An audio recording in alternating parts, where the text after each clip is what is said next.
Hello there, dear friends, and welcome once again to the Relaxed Fantasy Review. Today, we're going to continue talking about subclasses. Today, we're going to be diving into subclasses that you don't find in the core books. Well, not exactly.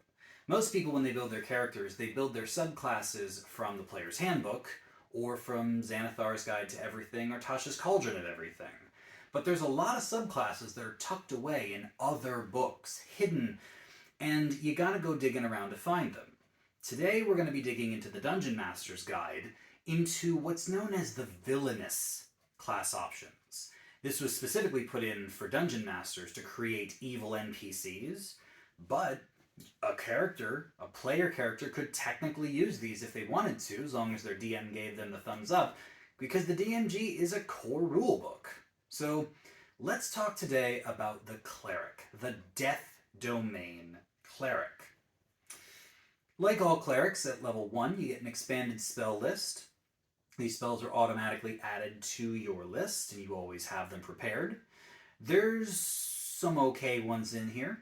You get some Ray spells, Ray of Sickness, Ray of Enfeeblement. You also get False Life. Later on you get Animate Dead. You get Death Ward, and you even get Cloud Kill, which isn't bad at all. The spells are very hit or miss. Some of them are great, some of them are not so great. I say this whole list is worth a 6 out of 10. It's alright.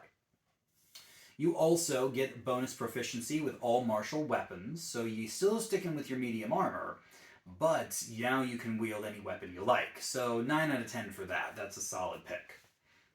And then the final ability is called Reaper. This gives you an extra necromancy cantrip. There's only 2 that I'm aware of. There's Spare the Dying and Toll the Dead. Maybe Chill Touch is necromancy? Anyway, you choose a necromancy cantrip and you get it added to your cleric spell list. Also, if you've got 2 creatures within 5 feet of each other, you can double cast the cantrip. So if you've got 2 enemies at distance next to each other, you can double cast Toll the Dead. If you've got 2 downed allies, you could double cast Spare the Dying. Honestly, the amount this comes up is very questionable. It's not the worst thing in the world, but I'm not going to give it a high... I'm going to say 7 out of 10. Like, is it going to be great when it does come up? Like at later levels when you can double Toll the Dead? Sure. But how often is that really going to happen? Now, at level 2, you get Channel Divinity. And the extra Channel Divinity this cleric gets is called Touch of Death. When you attack a creature with a weapon, you can use your Channel Divinity to add extra necrotic damage. 5 plus double your level. So when you first get this ability, that's 9 extra damage for your Channel Divinity. As you level up, it scales okay. Like at level 10, you can add 25 necrotic damage. This is a relatively underwhelming Channel Divinity. Again, not the worst thing in the world, but since you only get to do this, a couple times per short rest, it's eh. I say 6 out of 10 for this one. Then at level 6, you get Inescapable Death. Now this one is interesting, because when you deal necrotic damage, whether with the spells you've got or with your weapon attack and Channel Divinity, whatever way you deal it, you ignore resistances. There's a decent amount of creatures that resist necrotic damage. Undead certainly do. And Inescapable Death just says, no, you're not resistant. It doesn't overcome immunity. Like, it doesn't turn immunity into resistance and resistance into nothing. It just turns resistance into nothing. So it's all or nothing. I think this is decent. I think that necrotic damage resistance isn't that common, but when it does come up, it can really hamper you if you've leaned into necrotic spells like this subclass encourages you to. So yeah, I say 8 out of 10 for Inescapable Death. Then at level 8, you get your Divine Strike. This is a common cleric ability where your weapon attacks automatically deal an extra 1d8 necrotic damage. This scales to 2d8 at level 14. Again, necrotic damage is a pretty good attack, a damage type.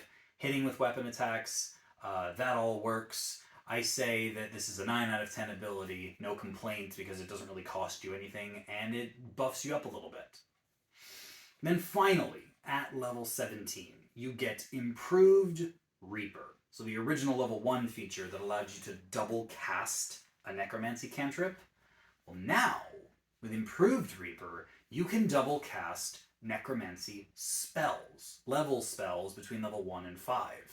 This means that if you're going to cast Animate Dead, you get 2 castings of it at once. If you're going to cast Revivify or even Raise Dead, because that's a level 5 spell, yeah, you can also cast it twice in a row without using 2 spell slots. You do have to use costly components. You have to provide them for both castings if they are included, so you aren't getting a money discount for your Raise Dead spells. But you're saving a spell slot and a bit of time, so... And if you're attacking with, like, a necromancy attacking spell that targets a single creature and you can double it up, that's always nice.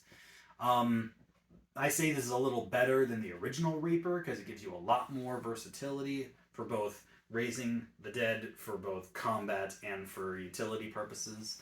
I say this is 8 out of 10. It's still not that great, but it's better than the original Reaper. It gives you a lot more choice. And that's it. That's the Death Domain Cleric.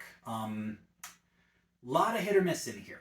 Spells, double casting, bit of necrotic damage, ignoring resistance is cool. Like, it's very simple, you know? You get to double cast your spells, you get to do more necrotic damage. That's kind of it, but that's not a bad package. Like, if you really want to lean into the theme of death and necromancy and extra damage, and sure, go for it. Like, this is a very thematic subclass. It stays consistent. It's not super powerful, but I'm certainly not going to complain.